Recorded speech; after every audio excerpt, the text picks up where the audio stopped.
I'd one. I'd 1 and 2 glasses of Prosecco.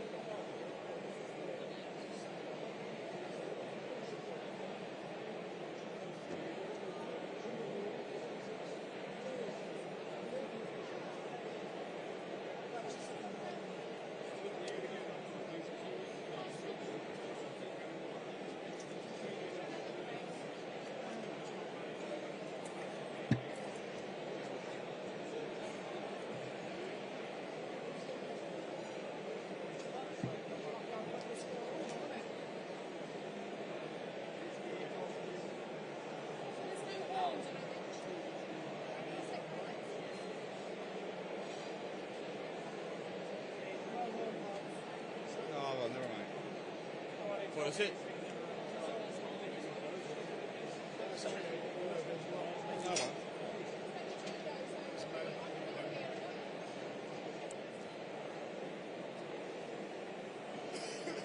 Is it here to stay? Is it here to stay? Is it here to stay?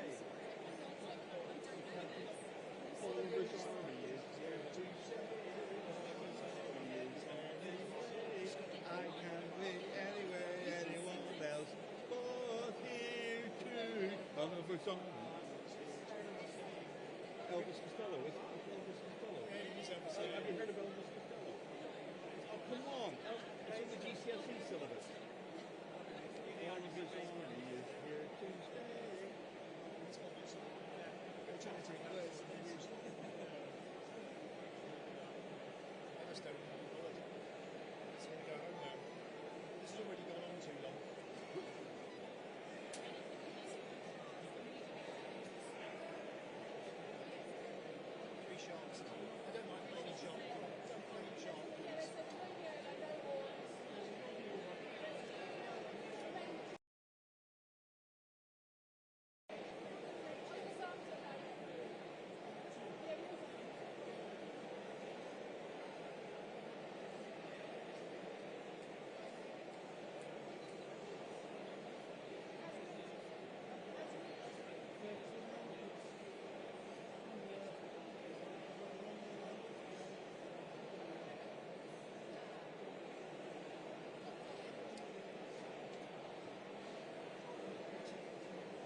Hannah does. Hannah's never heard of it. I've been singing along to her. Oliver's army is here to stay. Oliver's army is on its way. 1984. Were you born here? You born 2000? 1999. She's a millennial. What month?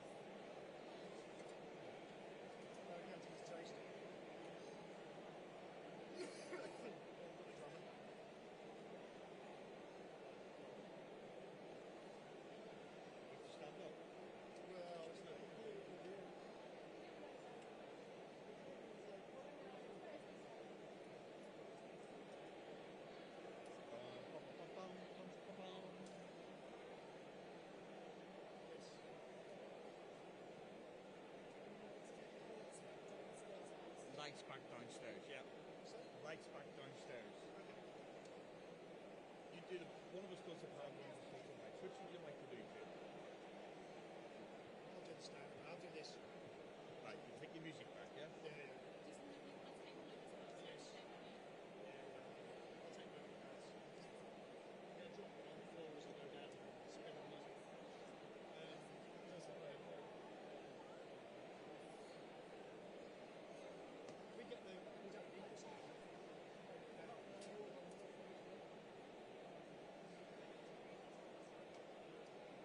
I'm tying the bow here, Jim.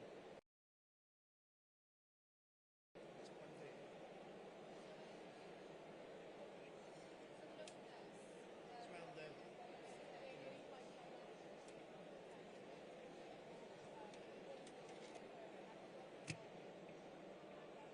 You got the right one. Yeah.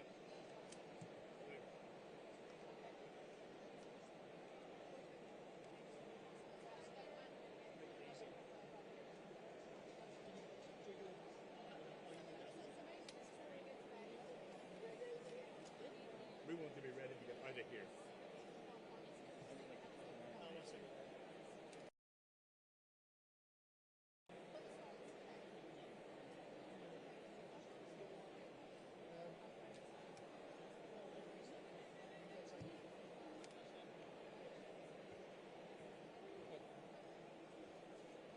We should go after my room and I. Oh. My bizarre one, just make it a bit. That's it, I know you.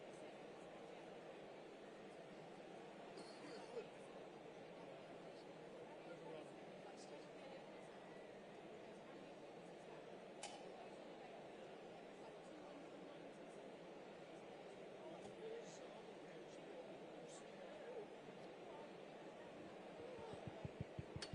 Hello? Yeah, I'd just like to say on behalf of everyone, Oliver's army is here to stay. Anywhere else. Hannah needs the light. So Yes, I would recommend it. Nobody's actually. I made the mistake of taking it out, and the look I got, I won't be doing it again. Can you unplug a thing? Unplug your thing. Oh, you want it unplugged now, do you?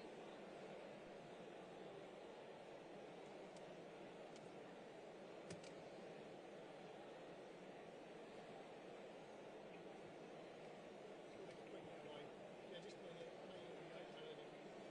Don't worry about it.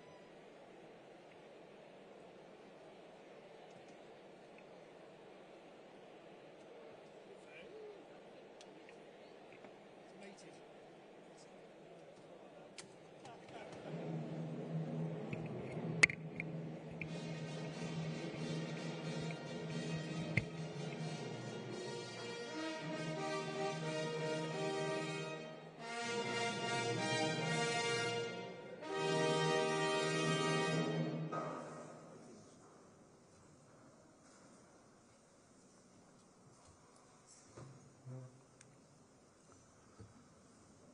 The King.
Queen Camilla, the Prince and Princess of Wales, and other members of the royal family.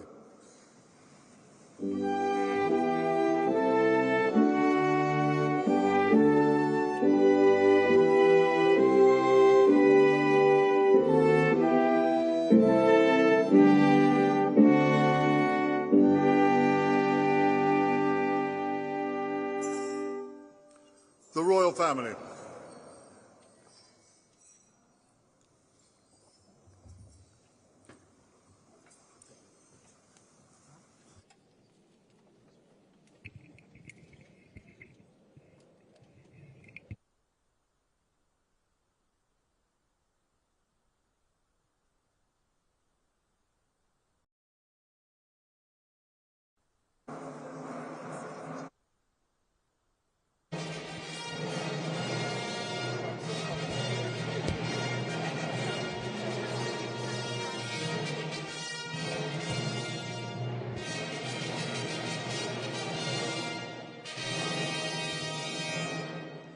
Pray silence for the Right Honourable the Lord Mayor.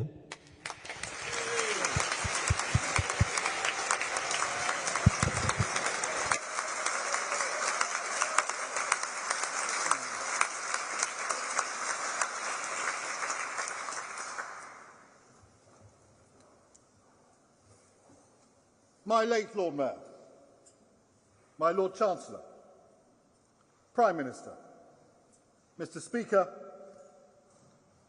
Your Excellencies, my Lord Bishop, my Lords, Aldermen, Sheriffs, Chief Commoner, honoured guests, good evening.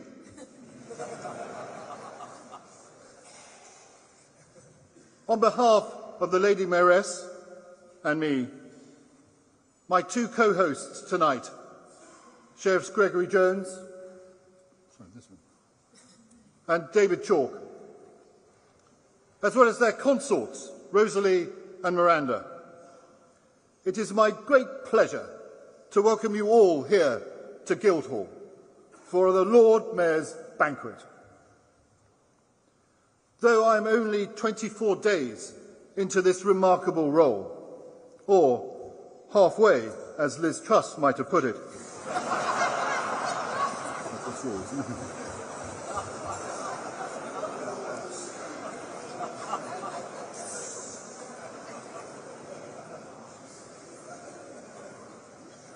I am pleased to say that it's already a mayoralty of firsts. Last month, we were proud to host the first female Chancellor of the Exchequer, Rachel Reeves, at our annual Financial and Professional Services dinner at Mansion House. Prime Minister, this is, of course, your first Lord Mayor's Banquet in post. And me, well, as a lifelong Tottenham Hotspur fan, tonight is the first time I've actually looked forward to sitting next to an Arsenal supporter.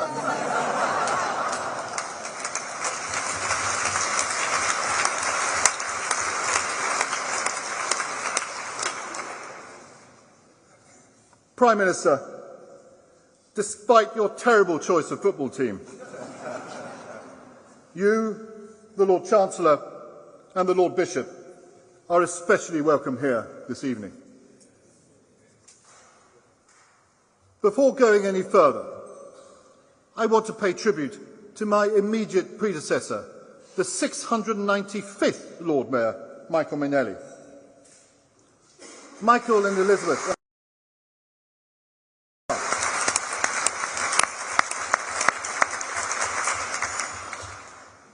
Michael and Elizabeth, your energy and enthusiasm propelled your mayoral theme, Connect to Prosper, to infinity and beyond. You showcased this city's many different areas of expertise, from finance and tech to science and engineering. And through efforts like your Ethical AI initiative, you demonstrated the Square Mile's unrivaled ability to bring people together as a global solutions hub for some of the world's most pressing challenges. My late Lord Mayor, we have all connected and indeed prospered through your leadership.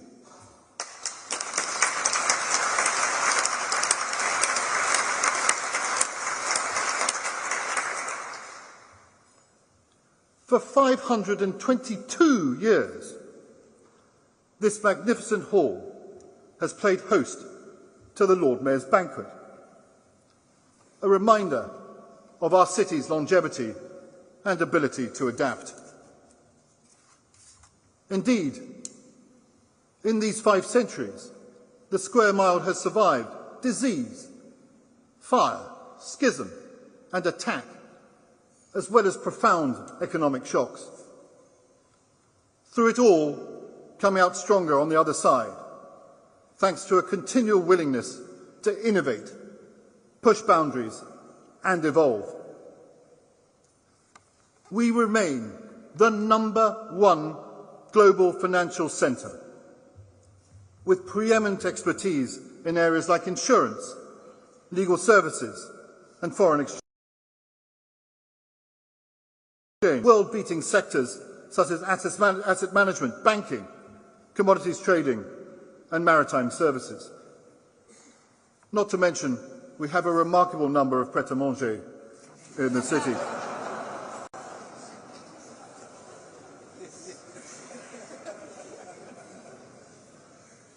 Our deep and abundant talent pools, commitment to the rule of law, use of the English language, and globally central time zone mean we are the place to do business.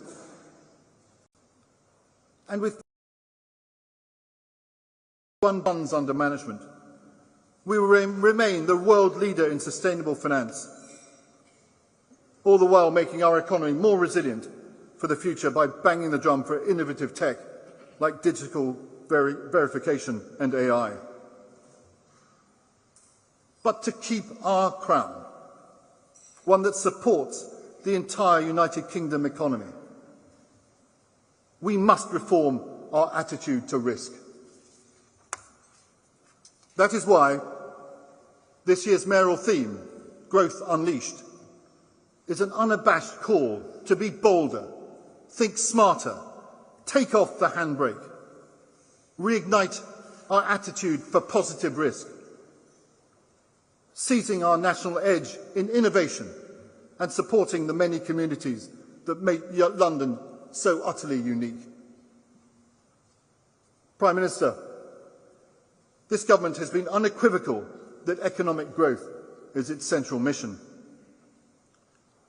The Chancellor has started the process of regulatory reform, particularly in pensions. And more broadly here in the City, we strongly welcome your industrial strategy that recognises the critical importance of financial and professional services in achieving growth. But we must continually ask ourselves, are we going far enough? Are we going fast enough? Ladies and gentlemen, if we look each other in the eye, I believe the answer is no. Without risk, there is no growth. As the City Corporation's latest State of the Sector report shows,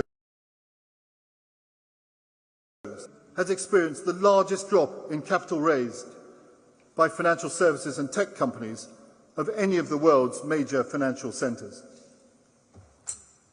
In 2021, capital raised in the United Kingdom was £45 billion. In 2022, £27 billion. 2023, £20 billion. Many other examples of a reduction in the annual spirits of the city could be cited. But that trajectory is not set in stone. We have the levers to turn things around. But we must address the regulatory burden, that is impacting on our international competitiveness and the risk-averse culture that is hindering our growth-making potential. Aldous Huxley, a great writer of dystopian and utopian novels, said that one has to dream, but dream in a pragmatic way. Fan. The idealist will dream of growth, but the pragmatist understands that our most effective machinery to drive growth is here, in the city, in the hands of some of the brightest and most committed people that you will find anywhere in the world. They come from all backgrounds. They are raring to go, yet they remain constrained. As pragmatists, there are enough to help the United Kingdom unshackle those constraints and realise our full potential. Take ISAs, for example. In the 10 years to April 2023, people put £436 billion into cash ISAs, but only £255 billion into stocks and shares ISAs, even though stocks and shares ISAs have performed better. When the forerunner to ISAs was introduced, the deal was simple. Tax treatment, investors put their money into UK equities.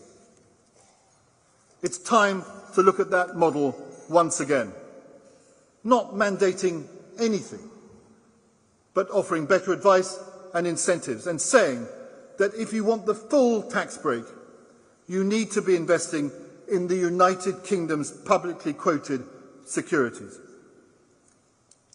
That would bring us into line with our competitors.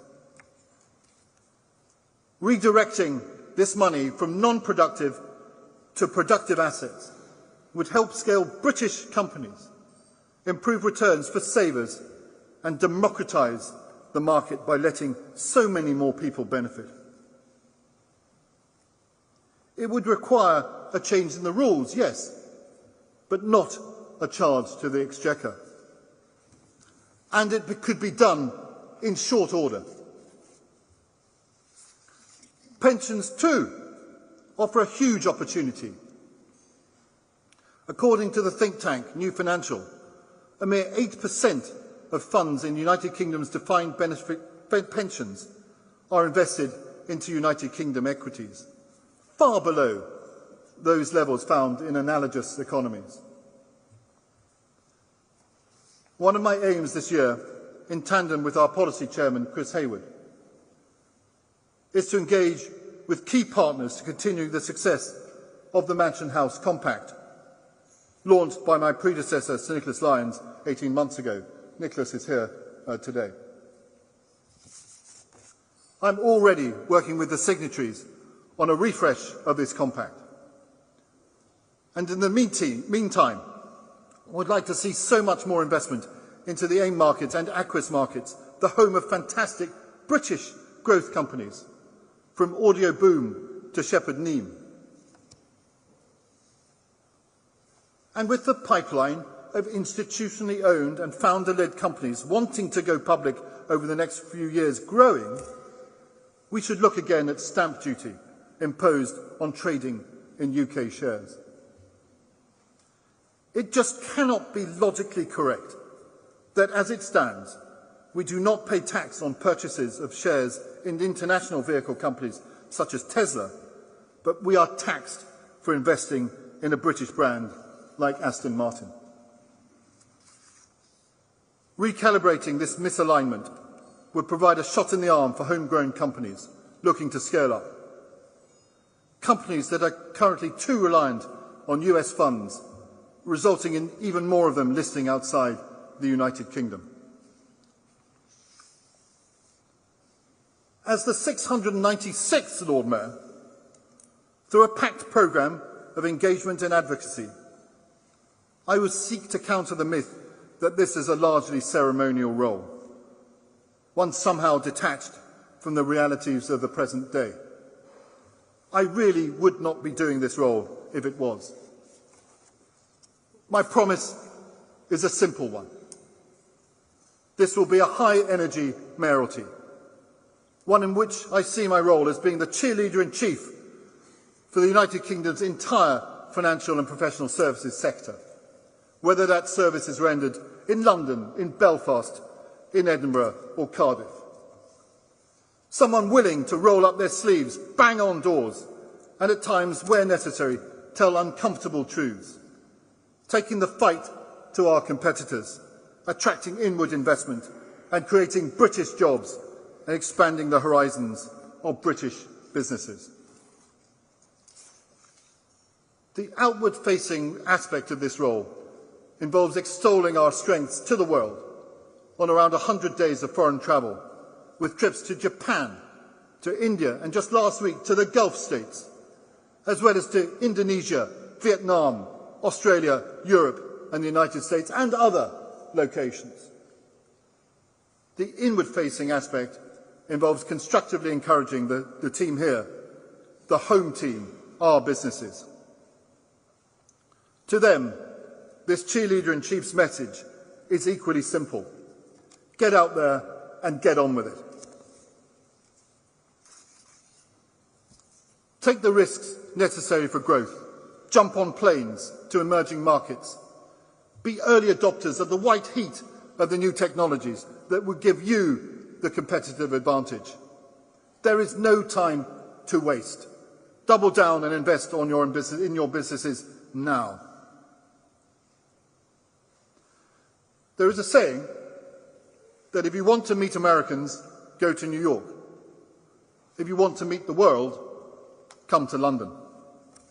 Transactions, investment, trade, growth, all of these are underpinned by people and by skills. And with London the home to more diaspora groups than any other city on the planet, we have here, right in front of us, an immense resource into which to tap. It is why 15 city belonging networks being created by this mayoralty will seek to celebrate each community's remarkable contribution to the financial and professional services sector, exhorting them to double down on their investment in the United Kingdom and to help expand the pool of talent that will keep the city growing for the next 25 years. Because whether it is amplifying these communities' voices, supporting the Lady Mayoress Florence in serving Army reservist to spearhead military reserve recruitment and retention, backing the Lord Mayor's appeal, the City Bridge Foundation, and other fantastic charitable endeavours, or helping the government to drive growth and boost investment, this mayoralty's entire raison d'etre is to give people the tools and the self-belief to fire on all cylinders. We have so much to shout about, so much to look forward to. We have the buildings, they're already built. Look, are trained and champing at the bit. The capital is here, as are the opportunities. Yet there is a wall of regulation, over-caution and underconfidence holding us back. The City of London Corporation will always be an impartial and honest broker between industry and government. The government provides the platform for growth, but it is here in the city where the growth will take root. Prime Minister, let us find that growth for you. Let us tell the world, if you want to insure against catastrophe, if you want to raise debt or equity for your company, do it in London. If you want to fall out with your partners, sue them in London. But most importantly, let us together use the city's inimitable know-how and tenacity and work together for a brighter, more prosperous future for the whole of the United Kingdom. Thank you very much.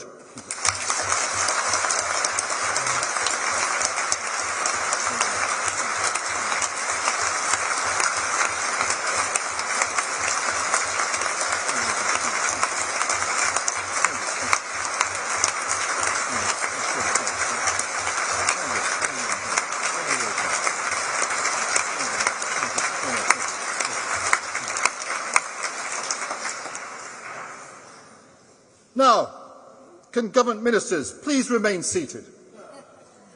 And everyone else, please stand and join me in a toast.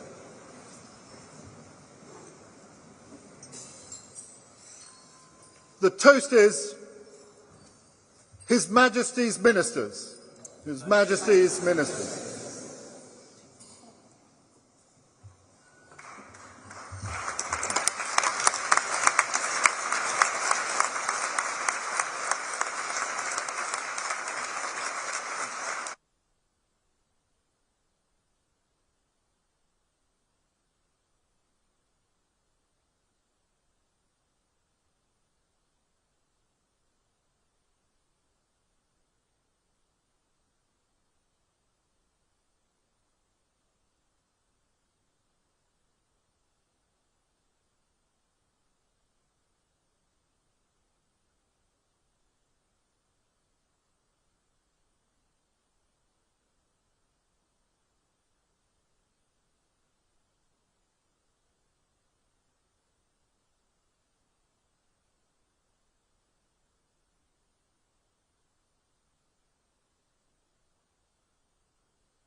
Pray silence for the Prime Minister.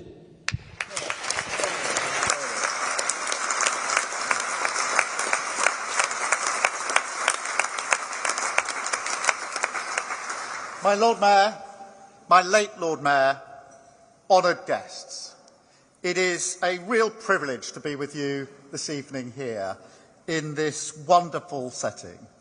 I have to say the double fanfare introduction you've just heard has given me a few ideas for this week's PMQs for some changes. My Lord Mayor, the Speaker says no. My Lord Mayor, it's also been a wonderful opportunity to catch up on common issues for our economy and for our country. I have to say, singing me your favourite anti-Arsenal chant as I was about to get up is not reflective of the progress that I thought that we were making here. Now, a few weeks ago, I stood in this very hall to urge international businesses to back Britain. And I'm pleased to say that they responded.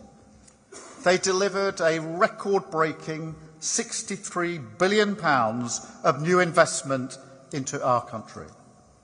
It shows that our work to put the economy on a sound footing is paying off. It shows yet again why our global relationships matter so much to this country. It also shows the vital role that you all play. So I'd like to start by saying to all of you, thank you for helping to make that happen for our country.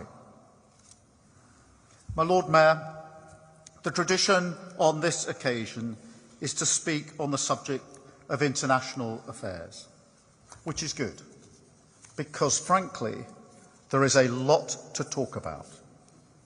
Like never before in our lifetimes, global problems have become local. Geopolitics is on our doorstep, shaping our lives in ways that nobody asked for. Conflicts overseas undermine our security, stir up violence and extremism on our streets, and drive up the cost of living. Meanwhile, climate change hits economic growth, leaves us exposed to catastrophic flooding, and both of these forces drive unsustainable levels of migration. It all manifests in a feeling amongst very many people that the system isn't working for them, that it's time to take back control of our lives, our borders, our livelihoods. And I hear that. People want action, and they want change. So we will not dismiss those concerns. We will answer them. And we will do so by acting at home, absolutely.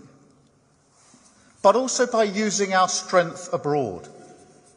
Because in this new era, we need to do things differently.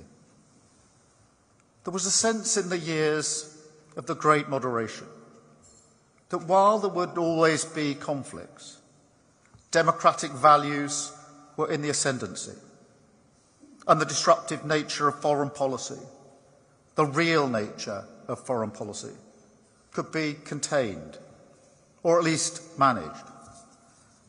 Well, from that twilight of naivety, we have emerged now into the harsh light of the day, determined to fight harder on the world stage for our national interests, and ready to dig deeper to defend them.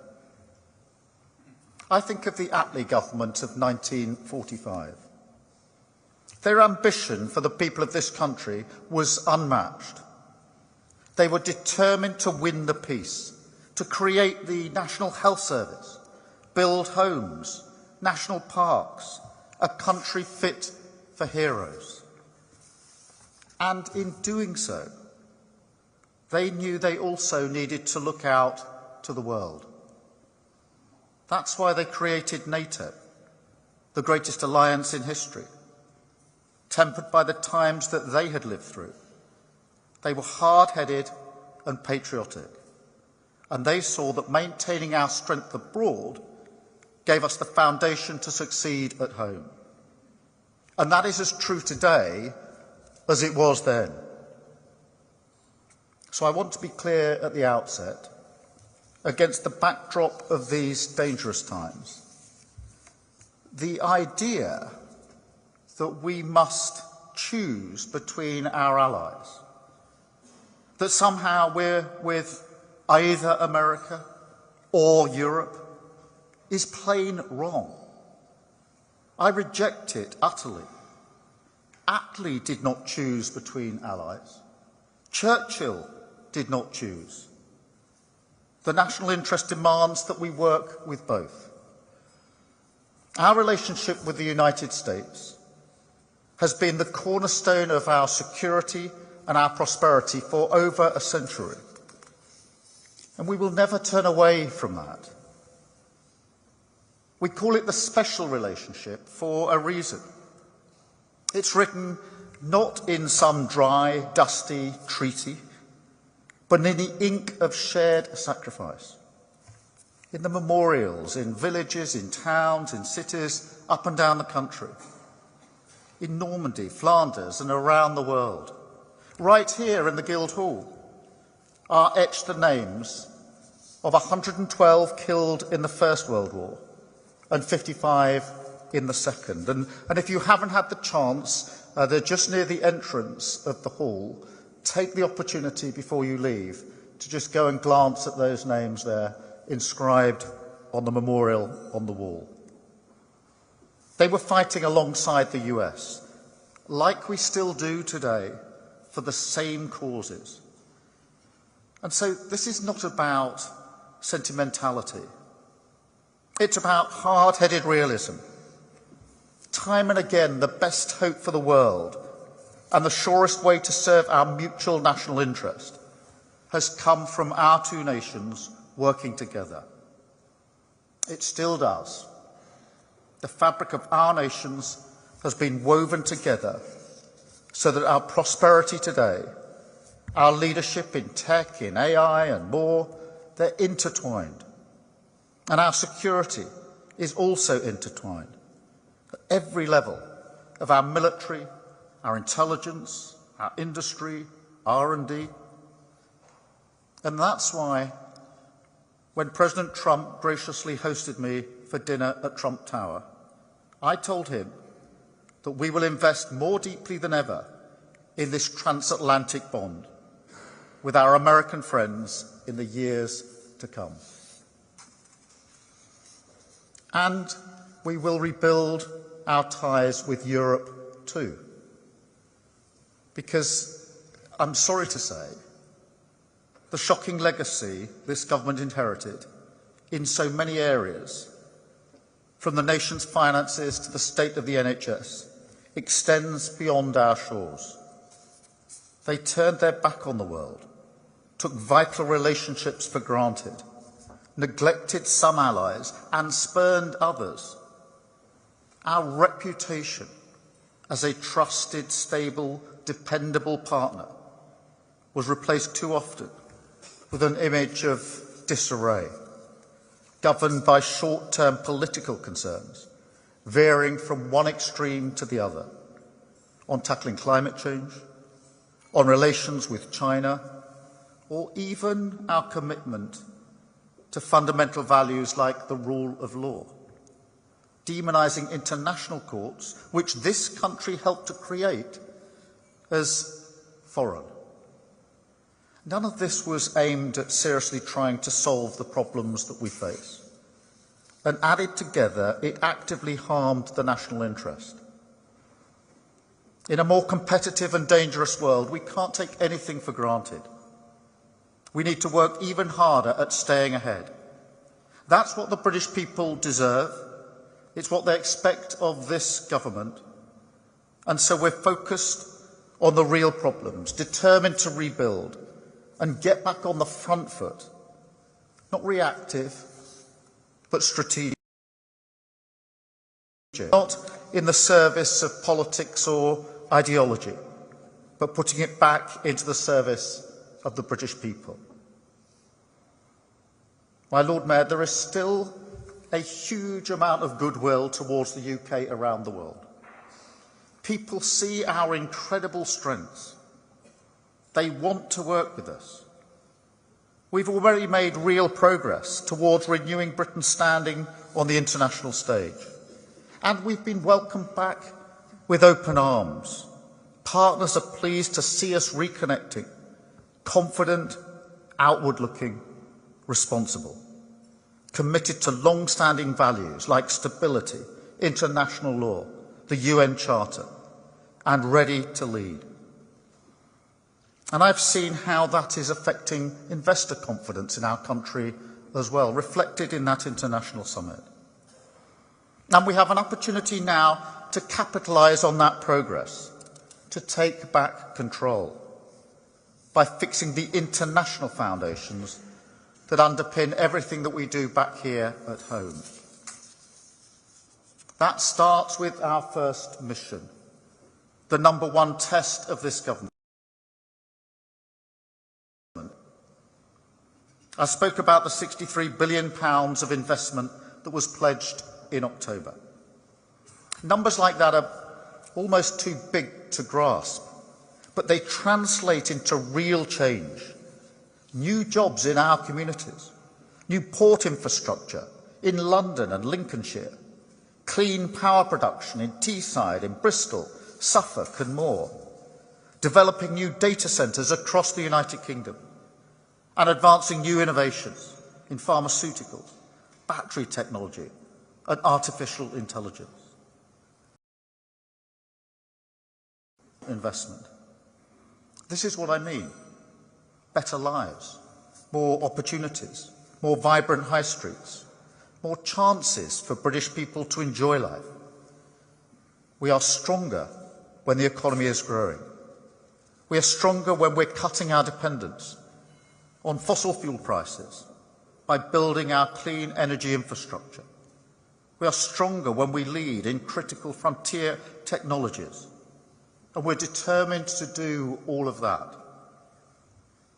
We've taken the difficult but vital steps in the budget, and now we're creating a climate for growth to make the UK the best place to invest, the best country to trade with, the best place to create and grow a business.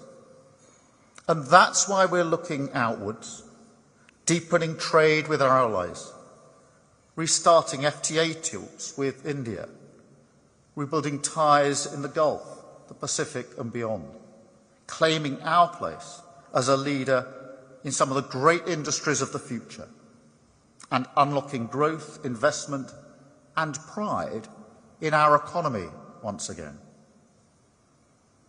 Second, my Lord Mayor, we must strengthen on security as the bedrock on which the economy sits and the ultimate guarantor of everything that we hold dear. There is no greater responsibility for this government. You know, there are moments which shape our worldview. As a young man, I remember watching the fall of the Berlin Wall. It had a profound impact on me. I felt how it was to witness a continent uniting behind freedom. I didn't think I'd ever see tanks crossing a European border again. I remember as well, much more recently, all too clearly, walking the streets of Bucha, just outside Kyiv, to bear witness to the true horror of Russia's invasion. I met people in those streets who had to pick up the bodies of their friends and their family members, civilians, killed, shot in the head, very often handcuffed, put into trolleys to be taken off for burial by their family members. A horrific reminder that Ukraine is on the front line of freedom.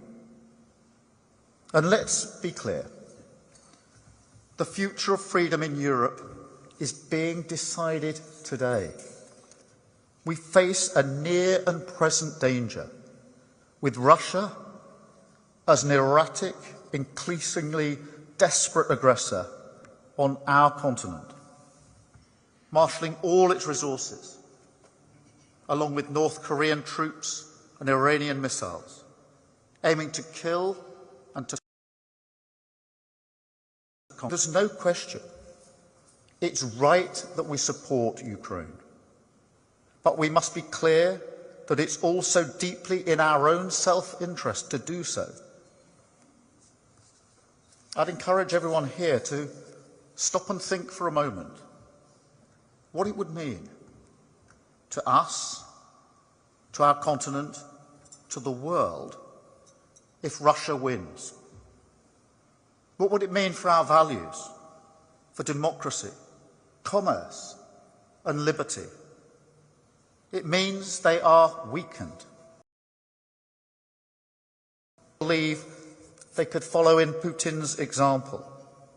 And it means that our security, stability and prosperity would be damaged.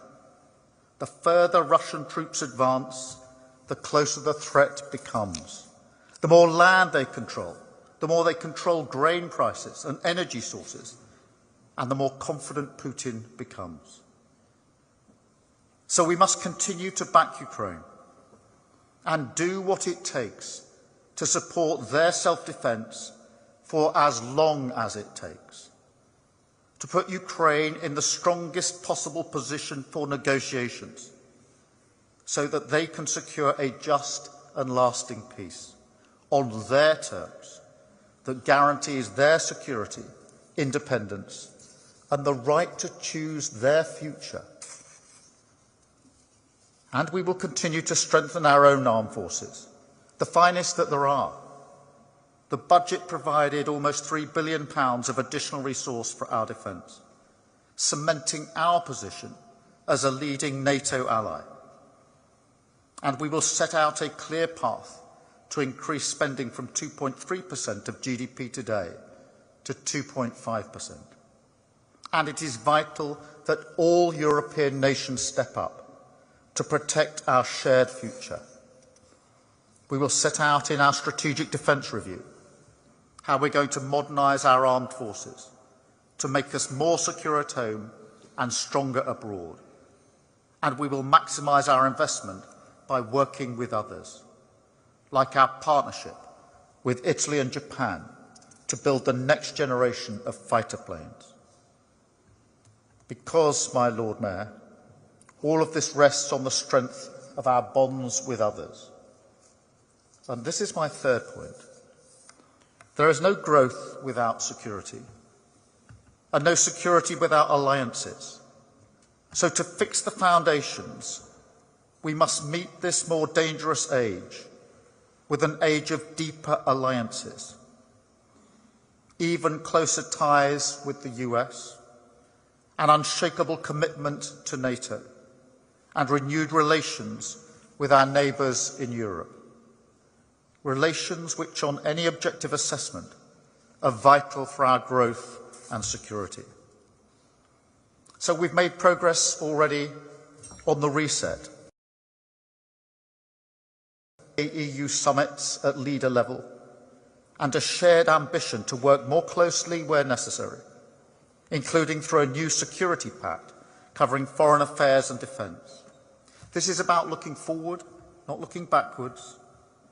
There will be no return to freedom of movement, to the customs union, the single market. Instead, we will find practical, agile ways to cooperate, which serve the national interest. We've already struck a landmark defence agreement with Germany, the Trinity House Agreement, and we're working to the Lancaster House Treaties. This is a model which we will replicate with others. We will also take forward the JEF with our Baltic and Nordic allies as the tip of the NATO spear, and our AUKUS alliance with the US and Australia to support stability in the Pacific. And we'll continue to work with our partners to meet global challenges, working closely with everyone from Italy to Iraq on migration, because we all know this collaboration works in bringing the criminal gangs to justice. We will work to maintain the peace in Lebanon, end the conflict in Gaza, bring the hostages home. And every time I speak to the families of hostages, I consider the agony and the torture that they go through every day. We must, of course, also increase the flow of aid to those suffering so terribly in Gaza and other conflict zones like Sudan. And in Syria, we call again on the regime and all actors to work towards a political solution to stop the fighting. On climate change, we'll strengthen our leadership even further through new partnerships like the Global Clean Power Alliance that I launched at the G20 2 weeks ago. Because the consequence of these crises rebound on us at home. And in meeting these challenges, we must be prepared to talk to a wider range of countries. It is remarkable that until I met President Xi last month, there had been no face-to-face meeting between British and Chinese leaders for 6 years. We can't simply look the other way. We need to engage, to cooperate, to compete, and to challenge on growth, on security concerns, on climate, as well, of course, as addressing our differences in a full and frank way on issues like Hong Kong, human rights, and sanctions for our parliamentarians. I'm determined to do that and to keep talking, because I believe that we are stronger when we do so. My Lord Mayor, we have so much to be proud of in this country. Well, today, I want to recapture that sense of pride, to stand tall once again, to meet people's concerns, not with easy answers which don't serve anyone, but with leadership, to face up to the world as it is, shape it in our interests, and deliver more growth, more security, and stronger alliances. My Lord Mayor, I recall Philip Larkin's words about Her late Majesty, Queen Elizabeth, that she represented a constant good in a changing world. I recall it because I think it also reflects Britain and the nation's role today to be a constant and responsible actor in turbulent times, to be the soundest ally, and to be determined always in everything we do, every exchange that we have with other nations, every agreement that we enter into, to deliver for the British people and show beyond doubt that Britain is back. Thank you.